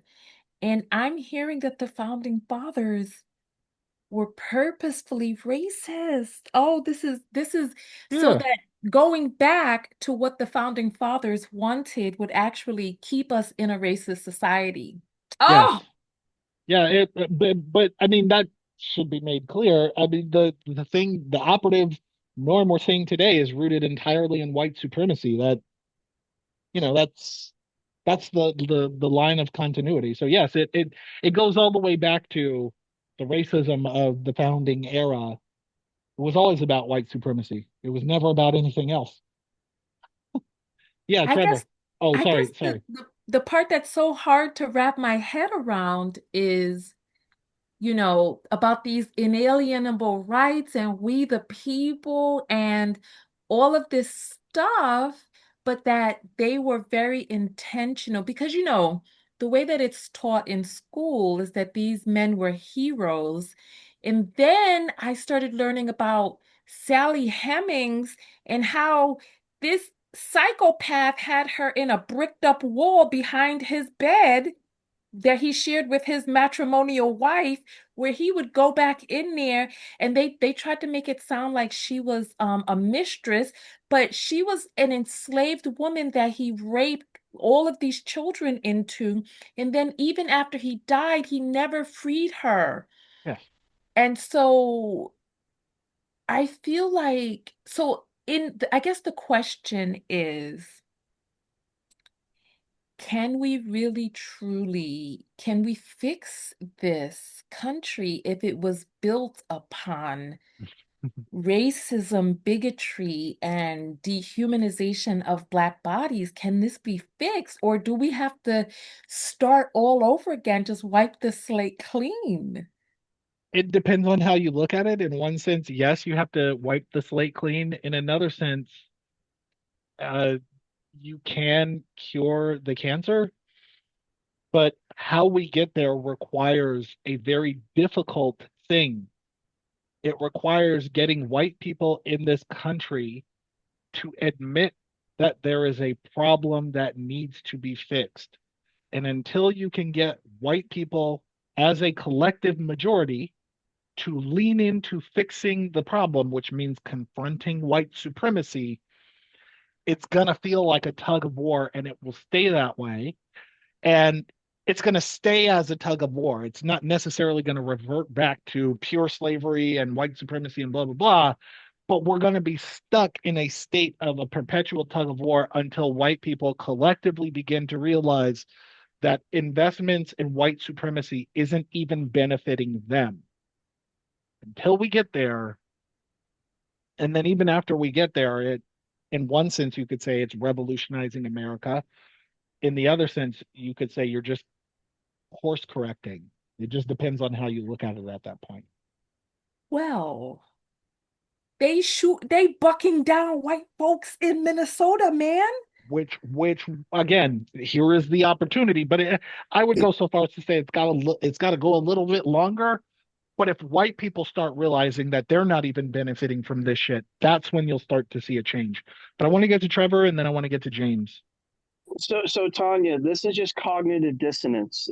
That's the term for it, because if you have whitewashing, then the corrective to all this, in my opinion, is literally education, where half of Americans can only read at a sixth grade reading level, which Yep. means that they can't they can't read and articulate irony, right? So and so that's one part. Another is part of education is going and actually seeing what's up. If you go to George Washington's plantation, there's slave quarters there, and you go to different places, you hear the literal stories, you hear the stories, you read the stories, because we're going to just repeat. That's and all we have to do is just educate. It's not just educate, but my understanding of what white supremacy is that it's an illusion, it's a lie. It literally self cannibalizes itself. To know it only benefits the tiniest people on top until they're eaten. Like, so literally there it's I would hope that it's something that solves itself through, just seeing that it doesn't logically work, it in efficacy doesn't work, and all these other things. But the reality is that we need people to be educated, which means that we actually have to have intent of wanting other people to know and grow as much as we do, which is crazy difficult. I don't have a solution for how to do that, but that's the best I've got, is everything that I grew up of what PBS stands for in like the 90s, everything that I grew up of, just like, this is how you reassert what, so that you're not misled. And you have to, once you've got your oxygen mask on, you have to put them on other people. Did you say PBS, Trevor? Because PBS has been defunded. Oh, believe you me, I'm no one's more upset, because you can't even access all the episodes. If you wanted to, let's just say you wanted to buy all of Mr. Rogers' episodes, if you wanted to buy all of Reading Rainbow, you can't necessarily. Like, there are ways to get them, and I would advocate having a personal the first having everything physical for yourself, because there's going to be a time when we might not have access to those, and especially with it being defunded, that's happening quicker if not now. So no, like I things that I grew up with thinking that this is what's going to continue is now not. And so the condition, the American experiment, my solution is that everything that was written out in the Declaration of Independence, sure, cool, if you literally apply it to everybody. The problem was is that they're hypocrites. They were all these takebacks, just like all these concessions. If you watch the musical 1776, and yes, it's a musical and it's not historically accurate, but it does show that there were back dealings, that there were things saying, no, we can't include Black people to be people because they're not people. Just horrible mentalities that were just like, we can't change this. And it's just like, no, everything, we have so much that's right that just the knobs just need to be turned, that the direction needs to be corrected because it's eating itself and it's not going to last. The ideas yeah, are correct. Yeah, the ideas are correct, but it's the unwillingness to fully commit to them. There's always granting exception, contradictions, and blah blah blah. But the ideas and the direction are correct, but there isn't a genuine effort to commit, right? And that bears the distinction. I want to get to James before he forgets his idea. Obviously, white supremacy has been there from the beginning, but it's also been economic segregation has been part of this system from the very beginning as well. Just because you were a white man in 1776 didn't mean you had all the same rights. If you were a white man and you had property and you had money, then you also had power. But if you were a white man and didn't have property and didn't have money, you were just like the indentured servitude, you didn't necessarily have the same rights, Yeah. privileges as somebody who had money and power. Yeah, and that goes back to what Trevor was kind of saying, is it's kind of like a self-cannibalizing thing. Like it's not sustainable as a mode of social organization, and yet it is the basis upon which we've built this country. And that's still true today. Yeah. As we are seeing play out in Minneapolis, unfortunately. I guess I have a question for white people, right? Because I feel confused. Is it that poor white people is it that they can't see that they're also being taken advantage of? I will say, from my perspective, and so my parents divorced when I was pretty young. My dad was, I would say, like essentially, I'd say I'd classify him when I was younger as kind of lower class as far as like economic status. Um, but the environment that we grew up in was, especially like here in Texas, you are raised to be proud of your heritage, regardless of your economic status. And like even if your economic status is lower, you're taught to that hard work and pulling up your boots by your bootstraps is the way forward. And you're not necessarily told to educate yourself on history and right versus wrong. Like even when as I was growing up in our history classes in Texas, we were we were fed the history that we were fed was that the South was to be idolized, and the Confederacy was to be idolized, that the Alamo was to be idolized. That's how we were raised and taught in our schools. It, can I ask a question that I don't mean to expose the wrong thing you might not want to Yeah. talk about, but could you tell me the decade in which you learned this perspective of history? So I would say like middle school and high school was in the 90s. So I recent. got I Yeah. got I got one better for you.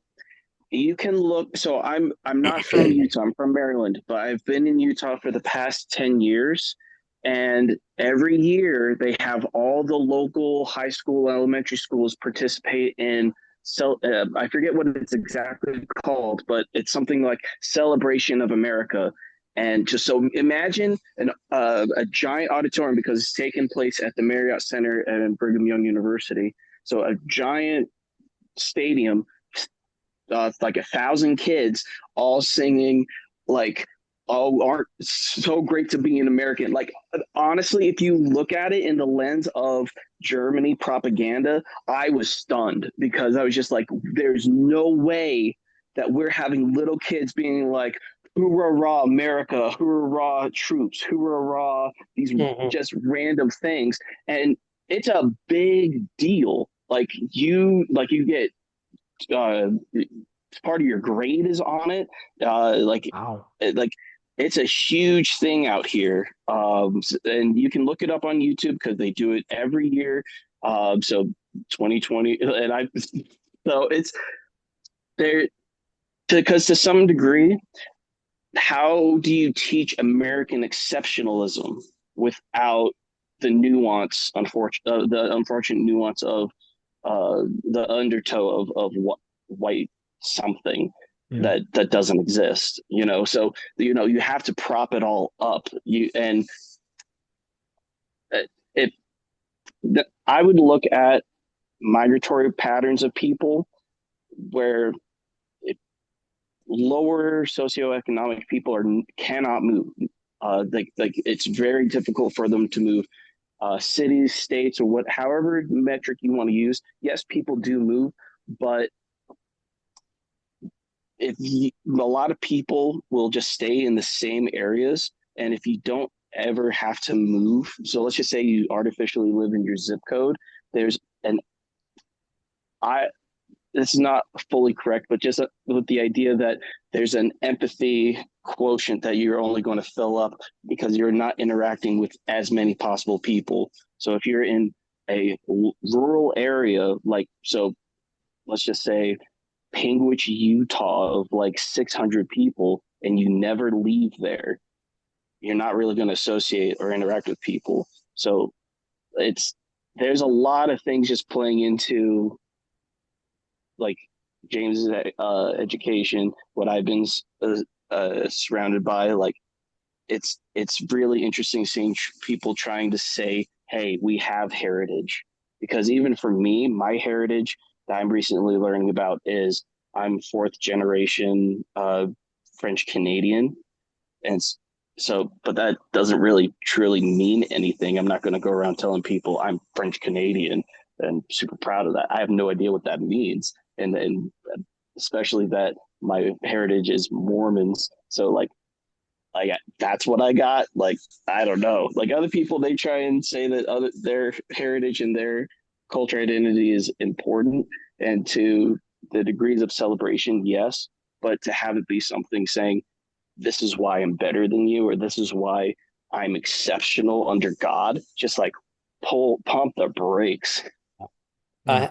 I remember like in sixth grade, my history teachers, as we got to the Civil War, my sixth grade teacher stood in front of class and said, "The Civil War was not about slavery; it was about states' rights." Mm. To do what? And then like even in I mean in the Alamo, same thing. The Alamo wasn't about slavery; it was about states' rights. But then a book came out, I don't know, 10 years ago, maybe a little bit longer, called Forget the Alamo.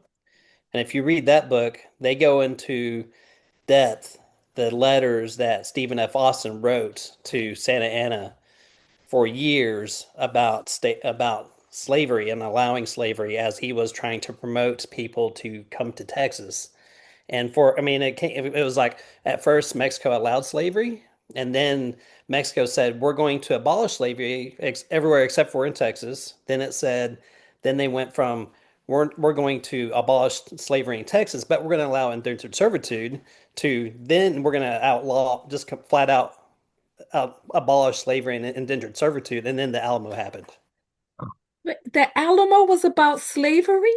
It was essentially a version of the Wow. Civil War where the Texas Revolution was about slavery. Wow. Wow. Wow. So Oh, what you're saying is your education was propagandized and That's heavily skewed to fit a specific narrative that makes no logical sense. Oh wow. well, I wonder how are Yeah. we ever going to unravel from this when we are not even being taught the same reality? And then I had a question for James and Trevor. I'm curious about this exceptionalism, right, coded with white supremacy. What is it that people are being coded into feeling that they are exceptional at? Like what it's I mean for me it's like I had to get away from my environment and then I had to essentially educate myself. but what are they telling you that you're exceptional at, like, as a white person in America? It's just That's it. that's No, it. that's it. You're a white man in America. Okay, no, no, no, no, no. So if I We can kind of step in real quick. So if you're Christian, what makes you special or makes anyone special? Oh, we're all sons and daughters of God, that we have a being of infinite knowledge and power that cares about each one of us. Okay, so that's a framework. So step away from that. Hey, white people, you're awesome. Period. But awesome at what? No, no, That, no, no. you're, At being. At yeah. being. okay, Yeah. look. Something I've been trying to understand. I've been trying to get around this myself. So there is a reality to black excellence. When you talk about black excellence, you talk about the all the contributions that they've made, and especially in the context of how they've been either overstepped, undermined, or just not given the spotlight appropriately. A lot of these black dudes coming up with just theories and coming and saying that that's how it is, being debunked way later uh, from traditionally white, but like black excellence of saying no matter what whatever condition that you give us we can excel in. And I've seen that, and I work in a black owned company, and so like I see that. And but when you hear about white excellence, it's just existing just by the purity of non having melanin, by the but yes, it's ingrained in uh I'm trying to be fair about this.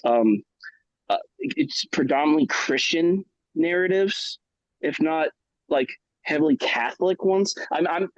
That's rude of me to say, but I've seen a lot of the Catholics being supported of uh white supremacist notions than denying it or saying anything else, and especially when they're multi generations from being Irish, multi generations from being Italian, multi generations from anything. So, like, because the ambiguity is what, in my mind, makes us American.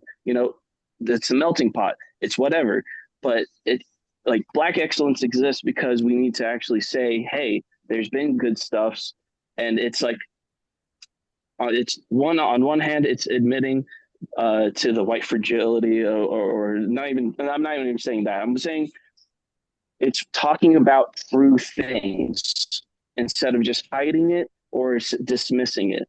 Hmm. And it's wild. So what So if you you so think you're of being so you're being someone saying taught that you're superior because you have less melanin? I mean it's the Not same explicitly, not in but that not implicitly. yeah. It's the same it's just I mean it's been the same narrative it's been the same narrative for hundreds of years basically. Yeah, and actually, believe it or not, next week we're going to be talking about where that comes from. I'm kind of glad we're like circling around like the origins and the logical basis for white supremacy because next week, I think so. Anyway, in the lecture for next week, I don't know if we'll get to it in the week after, but either way, for chapter 5, we're talking about a lot of the epistemological origins of white supremacy. So, So it's just So aesthetic? Tanya, Yes, okay, that's what it's always been. it's bad science. It's allowing people to do bad science and bad maths. It's allowing people to have bad logic processes and saying that that's legitimate and that's how we're going to even have politics enroll. So like Uh, the most recent crazy stuff I've seen recently is people drinking milk and being because that's supposedly a dog whistle of white supremacy of saying oh, only white people can drink milk. Everybody else is inferior and not up to scuff.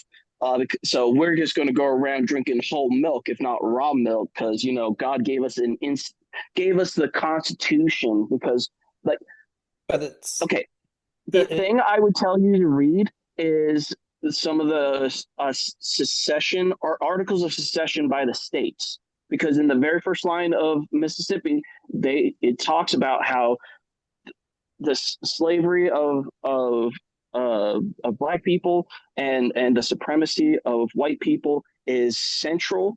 And I forget the dude's name. A super white supremacist that was flip flopping before and after the Civil War, of saying that it's God's thing. It's the cornerstone of our society is that is this structure God, is I, the I think I know who you're predominance. talking about. I can't think of his It's name, but I think I mentioned him. Alexander Hamilton something or other. It's not Alexander Hamilton. It's an extra last name or middle name or something.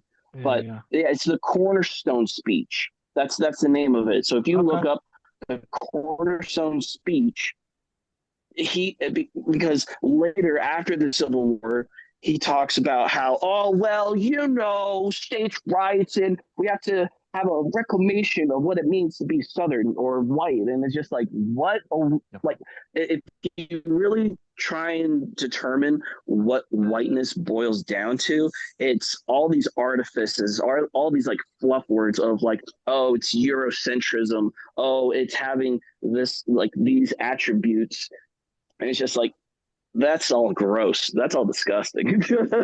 All right, all right. So I honestly I hate to interrupt it here because this conversation is really good. However, we are at the end of this week's discussion. Like I said, I hate to abruptly cancel it, but what I want to do is we're going to be talking about a little bit of this next week, and then certainly diving deep into it in the weeks prior. Where did white supremacy epistemology come from? How did it become the norm? What were the logical reasons for it, and how did other people of subsequent generations kind of buy into that? That'll be part of our discussion for what we're talking about life was like for Black people in this new land, in this new country, is how this country then kind of leaned further into white supremacist norms and notions.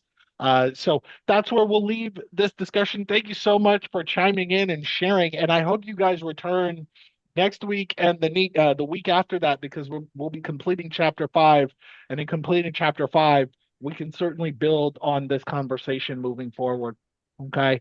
But I'm going to leave it there. Thank you so much for attending, and I will make sure all of the resources for chapter 5 are up, so that you have access to them before we meet next week. All right, people, take care, and I will talk to you Yes, later. bye. Please come back next week because I need to hear Yeah, more please do. of yes. All right, y'all, take care. Thank you.